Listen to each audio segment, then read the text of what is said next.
శుభాకర శుద్ధాకర విశుద్ధ వందనం. మన ప్రభువును రక్షకుడైన యేసుక్రీస్తు వారి అతి శ్రేష్టమైన నామమునకు మహిమ కలుగును గాక. దేవుని వాక్యాన్ని చదువుకుందాం. ద్వితీయోపదేశ కాండము పేజీ నంబర్ 167 ద్వితీయోపదేశ కాండము 26వ అధ్యాయము 19వ వచనాన్ని నేను చదువుతున్నాను. Page number 167 page number. తాను సృజించిన సమస్త జనముల కంటే నీకు కీర్తి ఘనత పేరు కలిగినట్లు నిన్ను హెచ్చించదనని ఆయన సెలవిచ్చినట్లు నీవు నీ దేవుడైన యెహోవాకు ప్రతిష్ఠిత జనమై ఉండువనియు. చదవబడిన వాక్యాన్ని మనం ఆలోచించిన వారమైతే మన దేవుడు ఎవరయ్యా అని అంటే దీవెనలు ఇచ్చేవాడు.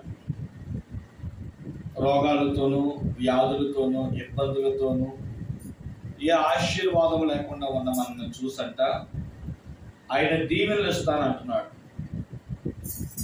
ఎందుకు ఇస్తున్నాడు అంటే ఒకే ఒక కారణం, మనం ప్రతిష్ఠిత జనము. ఆయన దీవెనిస్తే ఏం జరుగుతుంది? 3 విషయాలు రాశాడు.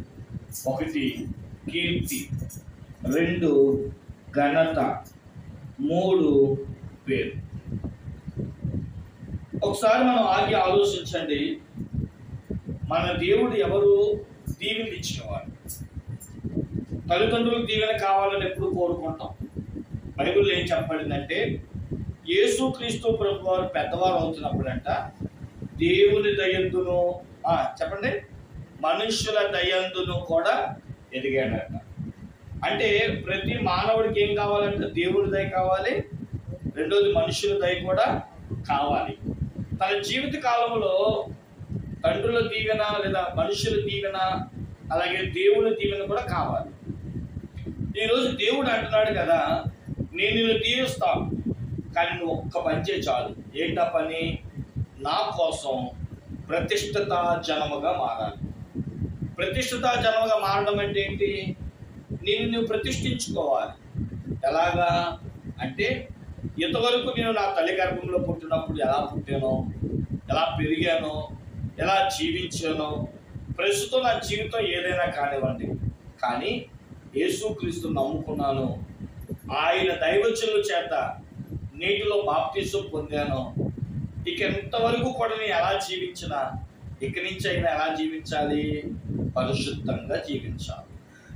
ఒక ప్రతిష్ఠత అంటే ఏంటంటే, మీకు బాగా మనం హైందువుల నుంచి వచ్చాం కాబట్టి ఒక మాట చెప్తాను. ప్రతిష్ఠత అంటే మాలాధారణ. ఇది తెలుసుగా మీకు? మనందరం కూడా హైందువులు మాల వేసుకుంటారు. ఆ మాల వేసుకున్నప్పుడు మనం వారిని స్వాములు అని పిలుస్తాం. ఇప్పుడు వారు వచ్చారనుకోండి, కొంచెం దూరంగా ఉంటాం. నేను కూడా గమనిస్తూ ఉంటాను. స్నానం చేయలేదనుకోండి, మనం ఉదయకాలం మంది కొనుక్కుని దగ్గరికి వెళ్ళాం. ఎందుకంటే కొంచెం భయం అంటుకుంటుందేమో కదా అని. ఎందుకంటే వాళ్ళు ఉదయం లేచి స్నానం చేసి పూజలు చేసుకొని చాలా నిష్టగా ఉంటారు కాబట్టి ఆ 40 రోజులు వారిని దైవంగా కొలుస్తాం. మనం కూడా కొంచెం కొన్ని పనులు ఉంటాయి, అవి వాళ్ళ దగ్గరికి కానీ వాళ్ళకి తెలియని కొన్ని ఉంటాయి, వాళ్ళు రాకూడని కొన్ని ఉంటాయి స్థలాలు. కాబట్టి కొంచెం వేరుగా ప్రతిదీ కూడా తినే అన్నం వేరుగా పెడతాం, వాళ్ళు ఉండే స్థలం వేరుగా పెడతాం. ఎందుకు? వాళ్ళు స్వాములు అని మనం నమ్ముతాం.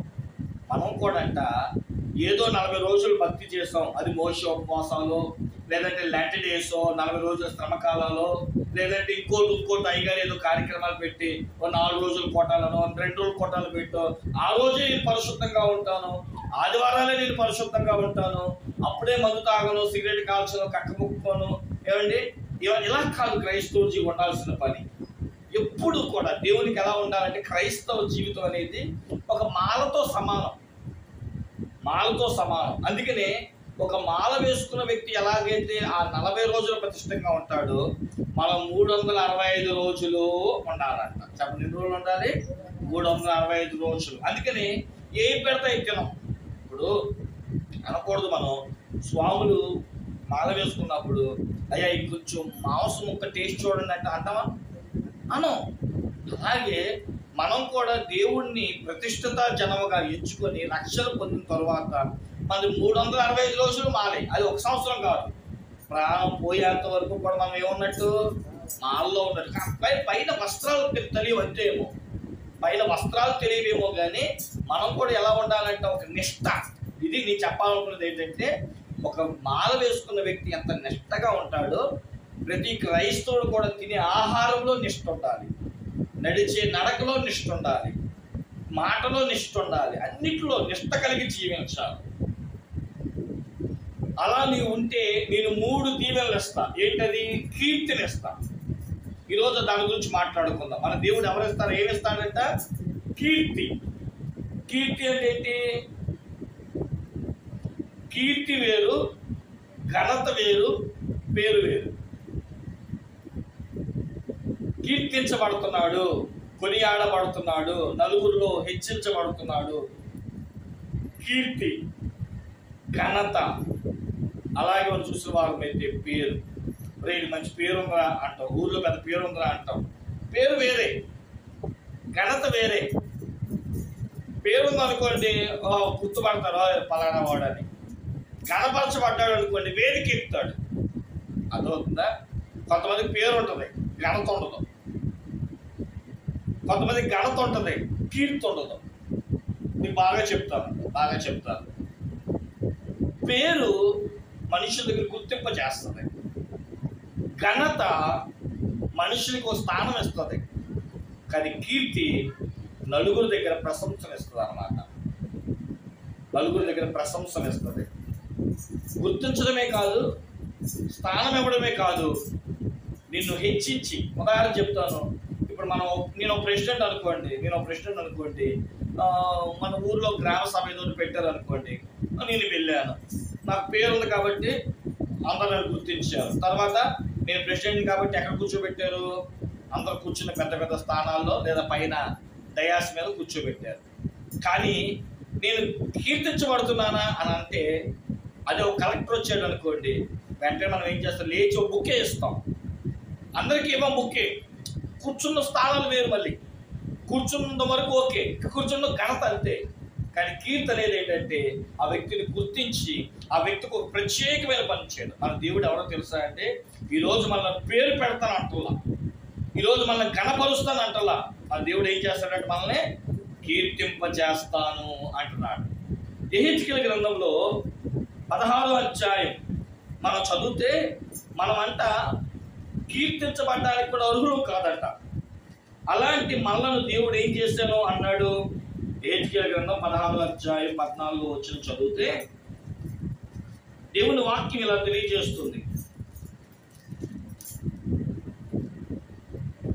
నేను నీకు అనుగ్రహించిన నా ప్రభావము చేత నీ సౌందర్యము పరిపూర్ణము కాగా అన్యజనులు దాన్ని చూచి నీ కీర్తి ప్రశంసించు వచ్చింది. ప్రశంసించే కీర్తి. ఈ కీర్తి ఏంటంట? ప్రశంసించే కీర్తి. అందరూ పేరు తెలియడమే కాదు, మనుషులు కూర్చోబెట్టడమే కాదు. ఇప్పుడు ఎమ్మెల్యే గారు వచ్చారు అనుకోండి, ఊరకనే ఉంటారా? అది ఏ పార్టీ నాయకులైనా సరే ఎమ్మెల్యే గారు అని గుర్తుపడతాం. తర్వాత ఎమ్మెల్యే గారికి ఒక సీట్ ఇస్తాం. దాని తర్వాత రే ఆ పూల దండలు కానీ ఆ బుక్కేలు కానీ ఎక్కడున్నా తీసుకురారా అని చెప్పి ఆయన మెడలో వేసి చెప్పండి చెయ్యి. అది ప్రశంస అంటే ఏంటంటే, ఆయనకున్న కీర్తిని చేతులెత్తి చెయ్యి అని అంటాం అన్నమాట. కాబట్టి మన దేవుడు ఈరోజు మనకి ఏమన్నాడు అంటే, నేను మీకు కీర్తిని దయచేయుదును. దేవునికి మహిమ కలుగునగాక. ఎప్పుడు పడితే అప్పుడు కాదు. నువ్వు ప్రతిష్ఠిత జన్మగా ఉంటే నిన్ను నువ్వు ప్రతిష్ఠించుకోరు. అయ్యా ఇక్కడి నుంచి నా శరీరంతో ఏ తప్పు చేయను అని అంటావా?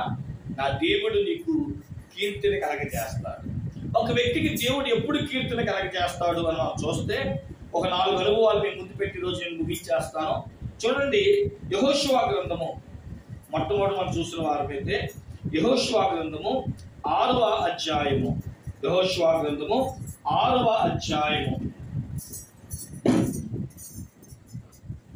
యెహోషువ గ్రంథము 6వ అధ్యాయం 27వ వచనం ఏమని రాయబడింది అంటే,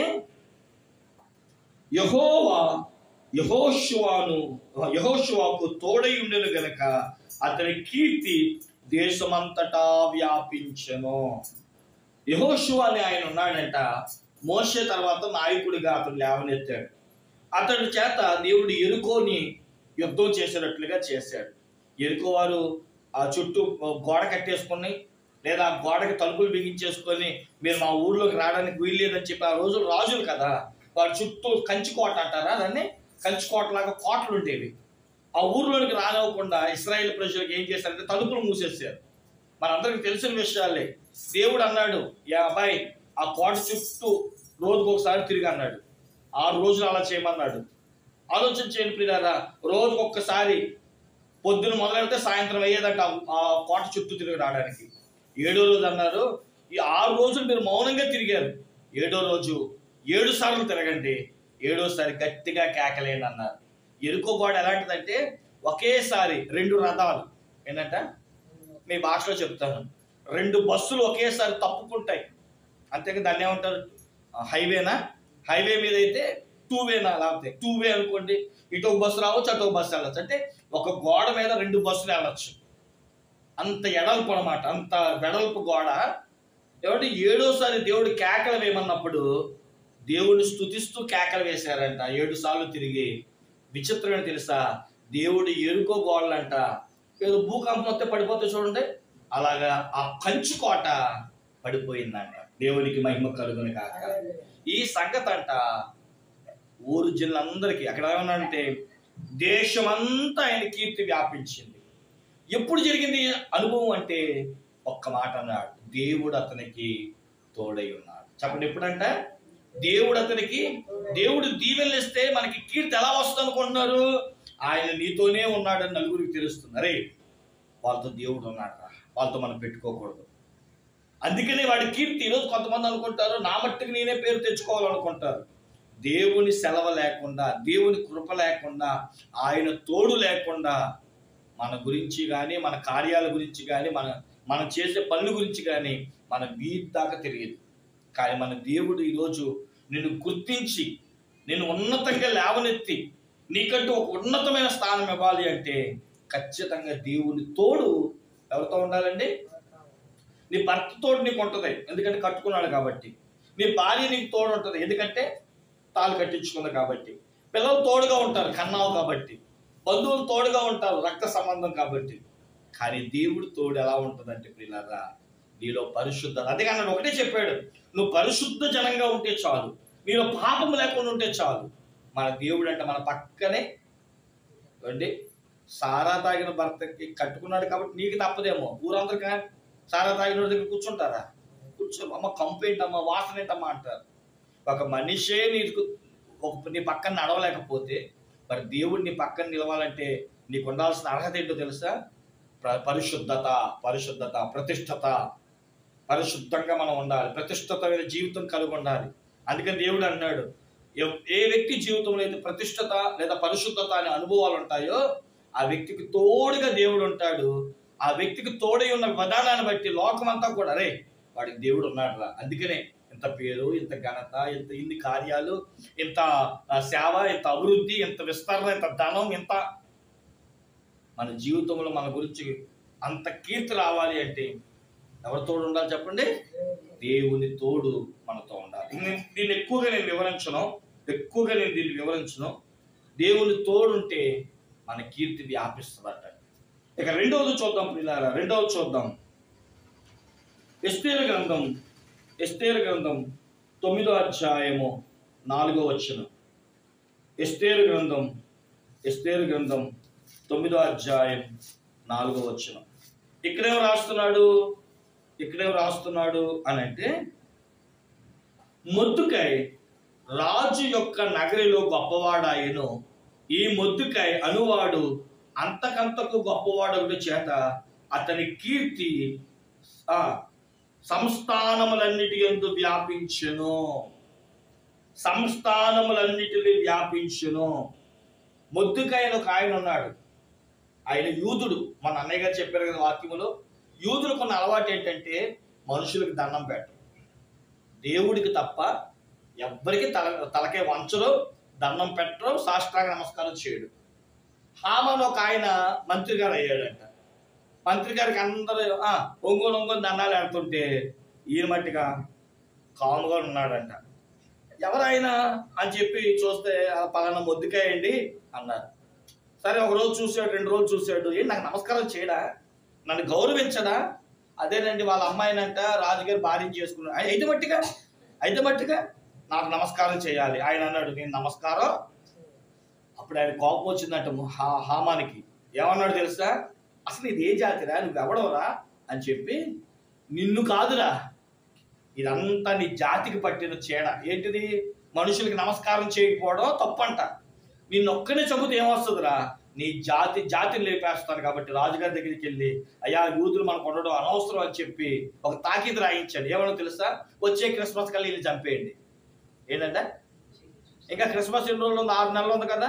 ఇప్పుడు ఏమన్నారు, ఈ 6 నెలల్లో ఎందుకు 6 నెలలు టైం తీసుకున్నాడంటే, ఈ రాజుగారి చేతి కింద, అహర్షరోషు రాజుగారి చేతి కింద 127 సంస్థానాలు ఉన్నాయి. అందులో మన భారతదేశం కూడా ఉంది. 127 దేశాలు అన్నమాట. ఈ దేశాలన్నిటికీ గుర్రం మీద వెళ్ళి ఇవ్వాలి అంటే ఎన్ని నెలలు పట్టింది? మినిమం 6 నెలలు పట్టింది. అందుకనే చివరి ఉత్తరం చివరి రాజ్యానికి సంస్థానానికి చేరే టయానికి ప్రతి ఒక్కరికి ఏమొచ్చేసింది? రాజాజ్ఞ వచ్చేసింది. కాబట్టి అందరిని ఏం చేస్తాడు? ఆ ఊర్లో ఉన్న యూదులు ఎవరున్నారో అందరినీ తీసుకొచ్చి చంపించేస్తాడు. కానీ ఆయనకి చూసిన వారు అయితే మొర్దెకై, ఎస్తేరు ఉపవాసం చేసి రాజుగారి దగ్గరికి వెళ్ళి బతుకులాడేటప్పటికి 3 నెలలు అయిపోయిందంట. ఇప్పుడు రాజుగారు ఏమన్నారంటే, తాకీదు ఆపాలంటే నా వల్ల కాదు. అప్పుడు రాజుగారికి తిరిగి వచ్చి అనుకున్నాడంట, మన దేశంలోనే కొన్ని బేజస్వాలు ఉన్నాయి. ఆ గుర్రాలు రాజులకే అవి. ఆ గుర్రం యొక్క వేగం ఏంటంటే ఒకదానికంటే మరంత డబల్ స్పీడ్. 6 నెలలు చేరే ఈ ఉత్తరాన్ని ఇది 3 నెలల్లోనే. అప్పుడు ఏం రాశాడంటే రాజుగారు, ఎవరిని చంపొద్దని చెప్పి తన బేజస్వాలను, తను పెంచుకున్న అశ్వాలను ఇచ్చి ఆ తాకీదు ఇచ్చి పంపించేటప్పటికి ఈ తాకీదు పుచ్చుకున్న వాళ్ళందరికీ కూడా ఏమందిందంటే, 2వ తాకీదు, చంపొద్దు అనే తాకీదు అందింది. చివరికి అందే లోపు ఈ అశ్వంలో ఉన్న వాళ్ళు ఏం చేశారంటే వీళ్ళు అందించేశారు. ఎవరు కూడా చావకుండా దేవుడు గొప్ప కార్యం చేస్తే ఎలా సాధ్యమైంది అంటే, ఇదంతా మొర్దెకై వల్లే సాధ్యమైంది. అక్కడ బైబిల్ ఏం చెప్తుందో తెలుసా? దేవునితో ఉపవాసం అంటే ఏంటి? ఉపవాసం అంటే ఏంటి? దేవునితో సహవాసం. చెప్పండి, ఉపవాసం అంటే ఏంటి? ఒక వ్యక్తి మీరు 3 రోజులు పనులన్నీ మానుకొని, ఏమండి తిండి మానుకొని 3 రోజులు ఉపవాసం చేశారు కదా. ఈ రోజు బైబిల్ చెప్తున్న మాట ఏంటో తెలుసా? ఎవరైతే ఉపవాసం చేస్తారో వారి జీవితంలో గొప్ప కార్యాలు చేయడానికి దేవుడు బయలుదేరాడంట. దేవునికి స్తోత్రం చెప్పండి. హల్లెలూయా. మీకు ఎలా అనిపించిందో కానీ మన ఆదివారం పూట మన వాళ్ళు సాక్ష్యాలు చెప్తా ఉంటే ఉపవాస ప్రార్థనలో చెప్పండి ఇన్ని గొప్ప కార్యాలు జరుగుతాయా? ఏమంటే ఉపవాస ప్రార్థన మనకి శుక్రవారంతో అయిపోయినాయి, కానీ ఎప్పుడు చెప్పేశారు సాక్ష్యాలు? ఆదివారానికి చెప్తా ఉంటే మీకు ఎలా అనిపించిందో కానీ నాకైతే దేవుడు గొప్ప కార్యాలు చేశాడని చాలా సంతోషం అనిపించింది. కాబట్టి మన కీర్తి బైబిల్ ఒకటే చెప్తుంది. ఈ ద్వితీయోపదేశకాండం 26:19 నేను నీకు దీవెనలు ఇవ్వాలి అన్న, కీర్తిని ఇవ్వాలి అన్న, నువ్వు చేయాల్సిన పని ఏంటంటే పరిశుద్ధంగా జీవించు చాలు. మన మూలవాక్యం ద్వితీయోపదేశకాండం 26:19 నేను దీవించే దేవుణ్ణి, నేను నీకు ఘనత కీర్తి పేరిస్తా. నువ్వు ఎలా ఉండాలంటే నాకు ప్రతిష్ఠిత జనంగా ఉండాలి. యెహోషువ అలాగే ఉన్నాడు. ఆయన దేవుని తోడు వలన ఆయన కీర్తి, యెరికో ద్వారా జరిగిన గొప్ప కార్యం దేశమంతా తెలిసిందంట. ఇది మొదటి అనుభవం. దేవుని తోడు ఉంటే ఆయన కీర్తి వ్యాపింప చేస్తాడు. రెండవది ప్రియులారా, ఎస్తేరు గ్రంథంలో మనం మొర్దెకై గురించి ధ్యానం చేసుకున్నాం. మొర్దెకై యొక్క కీర్తి దేశమంతా వ్యాపించిందంటే ఎలా సాధ్యమైందంటే 3 దినాల ఉపవాస ప్రార్థన వల్లే సాధ్యమైంది.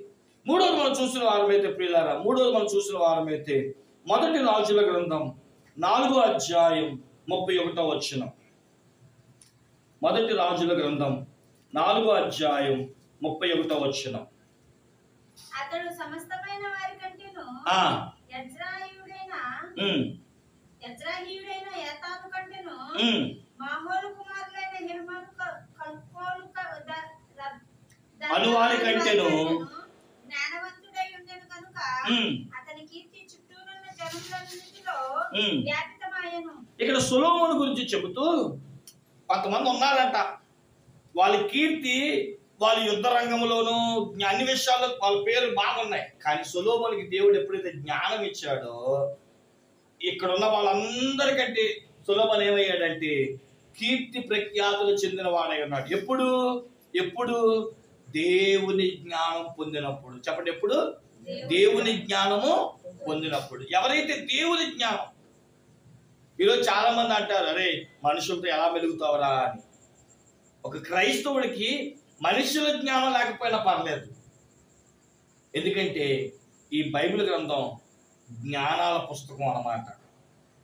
ఏ శాస్త్రవేత్త అయినా సరే కనిపెట్టి చెప్పాడేమో, కానీ 2024 సంవత్సరాల క్రితమే దేవాది దేవుడి బైబిల్ గ్రంథములో భూమి ఎలా ఉంటుంది, ఎందుకు ఏలాడుతుంది, మనుషులు ఎలా ఉంటారు, పక్షులు ఎలా ఉంటాయి, వాటి అనుభవాలు ఏంటి, స్వరూపాలు ఏంటి అనే ఒక బైబిల్ ఒక మాట నేను నేర్చుకున్నా. ఈ బైబిల్ ఆది కాండం నుంచి ప్రకటన గ్రంథం వరకు ఒక్కసారి చదివి చూడండి. బైబిల్ చెప్పండి జ్ఞాన పుస్తకం. చెప్పండి ఏంటి కదా? జ్ఞాన పుస్తకం.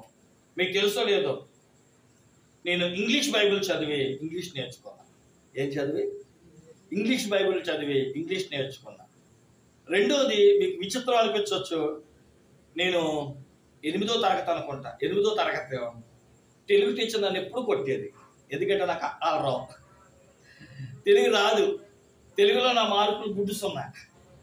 అయితే ఆలోచన చేయండి, 7వ తరగతిలో దేవుని తెలుసుకున్నాం, 8వ తరగతిలో నాకు తెలుగు అంటే పిచ్చ భయం, అందులో పద్యాలు చెప్పమంటుంటే నాకు అస్సలు వచ్చేది కాదు, రోజు దెబ్బలు తినేవాడిని. ఆలోచన చేయకపోయారా, ఇలాగ నా చదువుకుంటున్న సమయంలో మా పాస్టరమ్మ గారు, పరమజ్యోతమ్మ గారు ఓ మాట అన్నారు. అదేంటంటే, ఒకసారి బాబు చేత బైబిల్ చదివించకూడదా అని. నేను అన్నాను, నేనేంటి బైబిల్ చదవడం ఏంటి అంటే, ఆ అమ్మగారు అన్నారు, మొత్తం వద్దు, కొత్త నిబంధన గ్రంథం అంటే యేసుక్రీస్తు వారు పుట్టుక కాడి నుంచి కొత్త నిబంధన చదువు నాన్న. నేను అన్నాను, పాస్టర్ గారు మరి చాలా తప్పులు అవుతాయి, నీకు తప్పులు అయినా నీకు ఎలా వచ్చు చదువు, నీకు ఎలా వచ్చు నొక్కి దాన్ని ఏమంటారు గుణించుకొని చదువుతావా, లేదంటే మామూలుగా తప్పులు చదువుతావా, నీకు ఎలా వచ్చు నువ్వు అలాగే చదువు అన్నారు. నిజంగా చెప్తున్నానండి, నేను అలాగే చదివాను. ఈరోజు నేను ఇలా ఈ పుస్తకాల్లో ఉన్న అక్షరాలు చదువుతున్నాను అంటే ఆ రోజు నేను బైబిల్ చదవడం బట్టి. దేవుడికి స్తోత్రం చెప్పండి. 8వ తరగతిలో నేను తెలుగు నేర్చుకుంటే 10వ తరగతిలో నాకు 92 మార్కులు వచ్చినాయి. దేవుడికి స్తోత్రం చెప్పండి. అప్పటి నుంచేనండి బైబిల్లో అక్షరాలు ఒకప్పుడు నాకు కొన్నిసార్లు కొంచెం కఠినమైన పదాలు అంటే రాదు, కారణం ఏంటంటే చదువు రాదు. ఏదో మనంతా ఏమంటారు, వానాకాల చదువులు, ఇంగ్లీష్ మీడియం చదువులేమో, ఏమిటి తెలుగు వచ్చేది కాదు. కానీ కొత్త నిబంధన మీ పిల్లల చేత చదివించండి, వాళ్ళకి ఎలా వస్తే అలాగే చదవమనండి, ఒకసారి చదవమనండి, 2 సార్లు చదవమనండి. నేను ఖచ్చితంగా నమ్ముతున్నాను, ఎందుకంటే నేను అలా చదివాను కాబట్టి. దేవుడు కనీసం నేను నలుగురికి చూడసం చెప్పక్కల్లా, నా మట్టికి నేను కనీసం బైబిల్ మీకు ఏమండి ముందు మీకు చెప్పాలంటే నేను చదవాలిగా, అది నేను అర్థం చేసుకోవాలిగా. అర్థం చేసుకొని చదివే అంత స్పష్టత, మరి అంత స్పష్టత లేకపోయినా నాకు తగినంత స్పష్టత దేవుడు నాకు ఇచ్చాడు. దేవునికి మహిమ కలుగునే కాక. ఇది మనుషుల జ్ఞానం కాదండి, దైవ జ్ఞానం. సొలొమోనుకు కూడా ఏమండి దేవాలయం కట్టినప్పుడు ఆ రాత్రి వెళ్ళి పడుకున్నాడంట. దర్శనం ఇచ్చిన దేవుడు కనబడి, సొలొమోను నీకేం కావాలా అబ్బాయి, ధనం కావాలా, రాజ్యాలు కావాలా, ఏం కావాలి నీకు చెప్పు, పేరు కావాలంటే ఇవేం వద్దు దేవుడా. మనుషులు నా దగ్గరికి వచ్చినప్పుడు వాళ్ళు ఎలా తీర్పు తీర్చాలో నాకు తెలియట్లేదు, నాకు జ్ఞానం దయచేయమంటే దేవుడు సర్వ సంపద ఇచ్చారంట. అందుకనే శాబదేశపు రాణి కూడా అంటది, అయ్యా నీ దగ్గర ఉన్న పనులు ఎంత జ్ఞానవంతులయ్యా. ఎందుకో తెలుసా, ప్రతిరోజు నీ నోటి నుండి వచ్చే మాటలు వింటున్నారయ్యా, ఎంత జ్ఞానవంతులయ్యా, ఎంత భాగ్యమయ్యా అంటుంది. నీ చేతి కింద వాడు అబ్బాయి ఎలా కాదు, అలా చేయి అని చెప్తున్నారు. ఏదో నీ నోటి నుంచి వచ్చే ప్రతి మాట ఎంతగా నేర్చుకుంటున్నారయ్యా, వాళ్ళు జ్ఞానం అయ్యా, వాళ్ళు భాగ్యవంతులయ్యా అని పొగుడుతున్నట్లుగా కూడా మనం చూస్తాం ఇలా. కాబట్టి ఇక్కడ సొలొమోనుకి అంత కీర్తి ఎలా వచ్చిందంటే చెప్పండి, దేవుని జ్ఞానం. తనకున్న మనుష్య జ్ఞానం కాదు. యెహోషువకి పేరు ఎలా వచ్చింది? దేవుడు తోడుగా ఉన్నాడు యెరికో సమయంలో. 2, మొర్దెకైకి పేరు ఎలా వచ్చింది? ఉపవాస ప్రార్థన, అనగా సహవాసం. ఉపవాసం అంటే దేవునితో సహవాసం చేయడం బట్టి. 3వది సొలొమోనుకి కీర్తి ఎలా వచ్చింది? దేవుడి జ్ఞానాన్ని బట్టి వచ్చింది. ఇంకొక వ్యక్తిని పరిచయం చేసి ముగించేస్తాను. మొదటి దినవృత్తాంతముల గ్రంథము 14వ అధ్యాయం 17వ వచనం. మొదటి దినవృత్తాంతముల గ్రంథం 14వ అధ్యాయం 17వ వచనం. కాబట్టి దావీదు కీర్తి, మొదటి దినవృత్తాంతముల గ్రంథం 14:17. కాబట్టి 346 పేజీ నంబర్, మొదటి దినవృత్తాంతములు 14:17. కాబట్టి దావీదు కీర్తి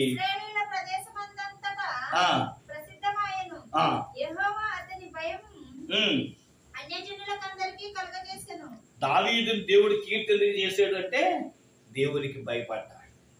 చెప్పండి, దేనికి భయపడ్డాడు? దేవుని భయం అతనిలో ఉంది గనక, లేదా దేవుడు అక్కడ ఉన్న వాళ్ళందరినీ భయపెట్టాడు గనక దావీదు కీర్తి ఏమైందంట? వ్యాపించింది. మన జీవితంలో మన ఎదుగుదల దేనిలో ఉందో తెలుసా? మనుషులకు భయపడతాం, చీకటిగా ఉంటే దెయ్యాలకు భయపడతాం, కరెంటు పోతే ఎవరి చీకటికి భయపడతాం. కానీ దేవుడు ఉన్నాడు, నేను ఈ తప్పు చేస్తే దేవుడు నన్ను శిక్షిస్తాడనే భయం ఉందా మనుషులకి? అసలు తాతయ్య గారు ఉందంటారా? ఉంటే అబద్ధాలు ఆడతామా? ఉంటే బూతు మాటలు మాట్లాడతామా? దేవుడు భయం ఉంటే. ఈరోజు మనిషి క్రైస్తవ జీవితంలో, ముఖ్యంగా నేను బయట వాళ్ళు ఎవరి గురించి మాట్లాడట్లా, క్రైస్తవ జీవితంలో మన ఆశీర్వాదాలు ఎందుకు పొందుకోలేకపోతున్నామంటే దేవుడు ఉన్నాడు, నా మాట, నా నడక, నా చూపు, నా ప్రవర్తన, నా చేతి కార్యాలు అన్నీ చూస్తాడు అన్న భయము లేకపోవడం. అందుకని మన మూలవాక్యాలకు వచ్చేటప్పుడు ద్వితీయోపదేశకాండం 26:19 మరొకసారి చదువు ముగించుకుందాం. అక్కడ ఏమంటున్నాడు? ద్వితీయోపదేశకాండం 26:19 19 తాను సృజించిన సమస్త జనముల కంటే నీకు కీర్తి ఘనత పేరు కలుగునట్లు, నీకు కీర్తి ఘనత పేరు కలిగినట్లు నిన్ను హెచ్చించదను ఆయన సెలవిచ్చినట్లు నీ దేవుడైన యెహోవాకు ప్రతిష్ఠిత జనముగా ఉండుననియు ఈ దినమున ప్రకటించెను. దేవుడు ఈ దినమున, నేను దగ్గర దీవెనలన్నా ఈ దినమున ప్రకటించెను. ఈ దినమున దేవుడు ఏమని ప్రకటించాడు? నాకు ప్రతిష్ఠిత జనముగా ఉండండి, నాకు ప్రతిష్ఠిత జనముగా ఉండండి, నేను మిమ్మల్ని దీవిస్తా. ఎలాగా? కీర్తిని, ఘనతను, పేరునిస్తా. మళ్ళీ చెప్పాను, పేరు మనుషుల దగ్గర గుర్తింప చేస్తుంది, ఘనత మనుషులకి ఉన్నతమైన స్థానాన్ని ఎక్కింప చేస్తుంది. కానీ కీర్తి ఒక బుకే ఇచ్చి, పేరు కంటేనో ఘనత కంటేనో కీర్తి అనేది మన చేతిలో బుకే పెట్టి నలుగురు మంది ప్రశంసింప చేస్తుంది. అందుకని దేవుడు అక్కడ అన్నాడు కదా హెజ్కేలు గ్రంథంలో, మిమ్మల్ని నేను ప్రశంసించే కీర్తినే చేస్తాను తప్ప సర్వసాధారణమైనది కాదు అంటున్నాడు. మన దేవుడు మనకు ఆయన కీర్తిని ఇవ్వాలంటే 1 దేవుని తోడు ఉండాలి, 2 దేవునితో సహవాసం కలిగి ఉండాలి, 3 దేవుని యొక్క జ్ఞానం కలిగి ఉండాలి, 4 దేవుని యొక్క భయము కలిగి ఉండాలి. అలా కలిగి ఉండి ప్రతిష్ఠిత జన్మగా పరిశుద్ధ జీవితాన్ని కలిగి ఉంటే ఈ దీవెనలన్నీ కూడా, ఏ దీవెన? నీకు కీర్తినిచ్చే దీవెన నా దేవుడు మనందరికి అనుగ్రహించును గాక. తలవంచను.